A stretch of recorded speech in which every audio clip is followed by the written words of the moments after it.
Good morning, Devils fans. It is game day once again, and I know what you're thinking. Wait, we're allowed to have only a 1 day break in between games? And surprise, surprise, after a break tomorrow, we got another game. I feel like up to this point in the season, it's either been 3 day breaks or back to backs the whole way. So, see how the boys do with a little bit of continuity in the schedule as we do take on the Buffalo Sabres tonight at home at 7 p.m. Eastern. None of these weird 7:15 or 7:30 starts, finally a good old 7 o'clock start. So, how's Buffalo been doing? Well, they had a very rough start to the season and have bounced back a little bit as of late. But they are a very tumultuous team, young, up and coming, similar to us, but still looking to finally make the playoffs as they, I believe, are the longest drought in professional sports for not making the playoffs. And this is really the year they are hoping to make that push. Their top boys in Tage Thompson, Alex Tuck, and Jeff Skinner, and then we can even throw Dylan Cousins in there. Obviously, the big guys on defense and Dallin and Power have, for the most part, struggled at least to start. Now, Dallin is 7 assists in 7 games, point per game on the back end, and Jeff Skinner has of late been starting to put pucks in net, and Tage and Tuck kind of just started finding the back of the net, but it's still only a couple goals. I believe only one for Tuck, and I think Tage is up to 3 now. But they've been mostly struggling. It's really been as of late they've been finding it. So hopefully tonight they go back on those struggles, as it has been an up and down season for them. On the whole, Buffalo's numbers are actually fairly decent. They are what they are, and it's kind of similar to last season, where they can control play, they can put up a lot of chances against you, but they give up a lot of high quality going back the other way. So you're talking, decent amount of breakaways, 2-on-1s, stuff like that, or just the way they defend in zone when the cycle does begin. They're going to give you a good slot shot at some point or a tap in up front. They seem to do fairly well against preventing the lower danger chances, but it's the high quality stuff that they definitely struggle giving up. So for a team like us, that sounds pretty good. Uh, for special teams, their power play is surprisingly bottom 10 in the league right now, but the penalty kill is top 10. I know, makes no sense unless I somehow switch that in my head, but I'm pretty sure that is the case.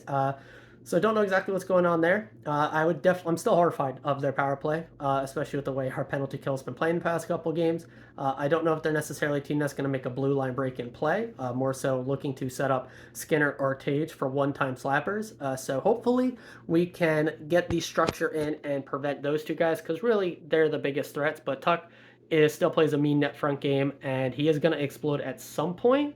So definitely want to be wary of him as well.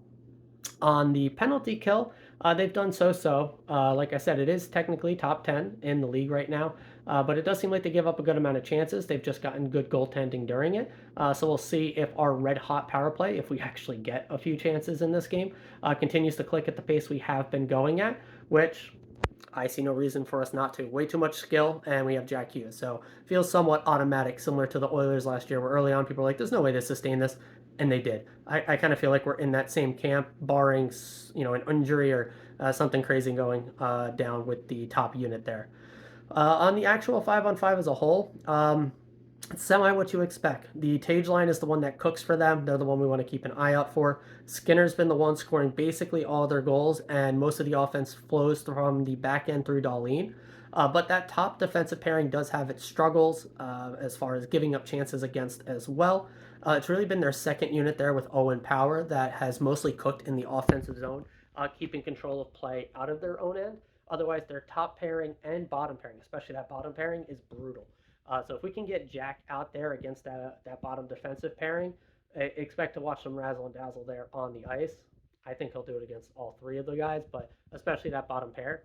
For the rest of the forwards, the top six has done fairly well. They've jumbled it up quite a lot. They've done a lot of line shuffling. So I don't know exactly what lines they're going to come in with tonight, but generally speaking, Skinner, Tage, and Tuck, Cousins, Middlestat, and Greenway are some sort of combination up there, and they've done fairly well. Again, they do generate a lot of chances. They just also give up a lot going the other way. But their bottom six has struggled, especially their fourth line is abysmal, like brutal. It's like 2 chances to 1 in the best case scenario so far this year for them. So if our top six gets out there against that fourth line and bottom pairing, we should be scoring goals. That's what you want to keep an eye out for. That's what we should see. Now in net, we know our struggles. I'm hoping we get VTech tonight. I kind of said this on the pod that did come out today. He's been pretty good. I mean, he was absolutely stellar in the Montreal game. He didn't have to do much in the second period in relief against the Capitals.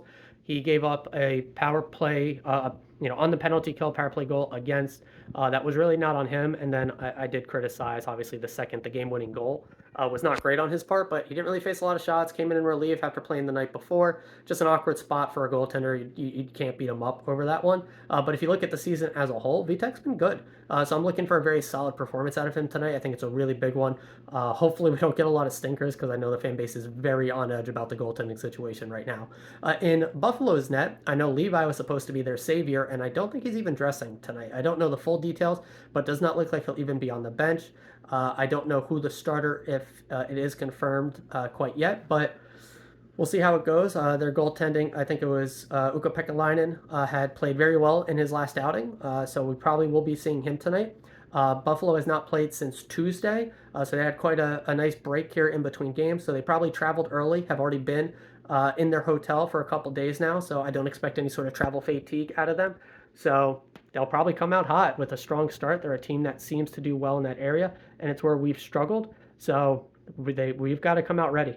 It's been the biggest criticism so far, those first period struggles. Do we actually score the first goal for once? I guess we'll find out.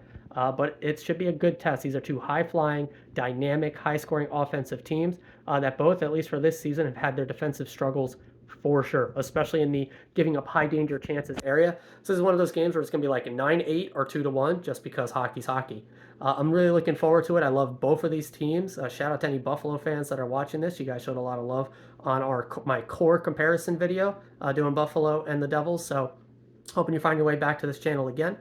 For the Devils fans that are always here, love you guys for the support. Let's go Devils tonight, and I will recap the game tomorrow morning. So I'll see you all then, as always, and forever.